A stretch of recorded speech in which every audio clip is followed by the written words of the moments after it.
মস্তিষ্কের রক্তনালী বন্ধ হয়ে অথবা ছিঁড়ে গিয়ে বিশেষ কিছু অংশের কার্যকারিতা বন্ধ হয়ে যাওয়াই হল স্ট্রোক।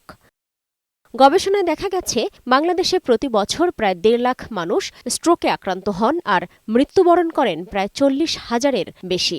পঙ্গুত্বের কারণ হিসেবে প্রথম এবং মৃত্যুর পরিসংখ্যানে দ্বিতীয় স্থানে রয়েছে রোগটি। চিকিৎসকরা বলছেন, স্ট্রোক করার পর প্রথম ৪ ঘণ্টা রোগীর জন্য সবচেয়ে গুরুত্বপূর্ণ। এই সময়ের মধ্যে প্রাথমিক চিকিৎসা দিতে পারলে রোগীর মৃত্যু ও পঙ্গুত্বের ঝুঁকি অনেকটাই কমে যায়। তাই রোগী ও স্বজনদের স্ট্রোকের লক্ষণগুলো চিহ্নিত করে ৪ ঘণ্টার মধ্যে সংশ্লিষ্ট চিকিৎসার ব্যবস্থা করতে হবে। স্ট্রোক প্রতিরোধযোগ্য রোগ, স্ট্রোক চিকিৎসাযোগ্য রোগ এবং স্ট্রোকের জরুরি চিকিৎসা আছে। জরুরি চিকিৎসার জন্য আপনার নির্দিষ্ট হাসপাতালে আসতে হবে। সব হাসপাতালে চিকিৎসা হয় না।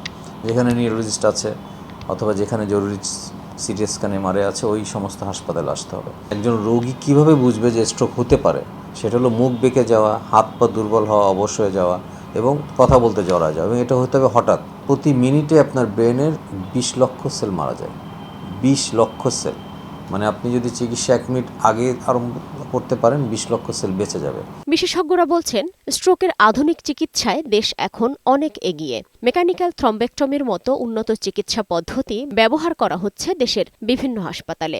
অগ্রগতি হয়েছে ওষুধ ও পুনর্বাসন কৌশলগুলোতেও।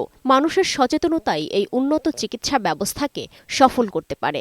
কারো যদি স্ট্রোক হয়, উনি যদি আমাদের কাছে দ্রুত আসেন, তাহলে কিন্তু আমরা তাকে আধুনিকতম যে চিকিৎসা নিউরোসায়েন্স হসপিটাল দুটাই কিন্তু দেওয়া সম্ভব।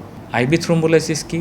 যখন কোনো একটা পেশেন্ট স্ট্রোক করবে, উনি যদি একটা নিউরোলজির হসপিটালে আসেন, তাহলে 4.5 ঘন্টার মধ্যে যদি উনি আসেন, তাহলে আমরা তাকে একটা ইনজেকশন দিই।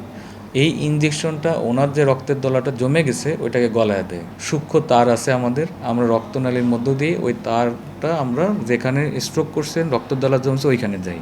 রক্তের দলাটাকে আমরা টেনে বের করে নিয়ে চলে আসি, ফলে পুরো রক্তনীটা আবার আগের মতো হয়ে যায়। এটাকে বলে আমরা মেকানিক্যাল থ্রোম্বেক্টমি। ডায়াবেটিস, উচ্চ রক্তচাপ নিয়ন্ত্রণের পাশাপাশি ধূমপান সহ কিছু বদ অভ্যাস এড়িয়ে নিয়ন্ত্রিত জীবনযাপনের মাধ্যমে স্ট্রোক প্রতিরোধ করা সম্ভব বলে জানান বিশেষজ্ঞরা। সালমা জাহান মুক্তা, বৈশাখী সংবাদ, ঢাকা।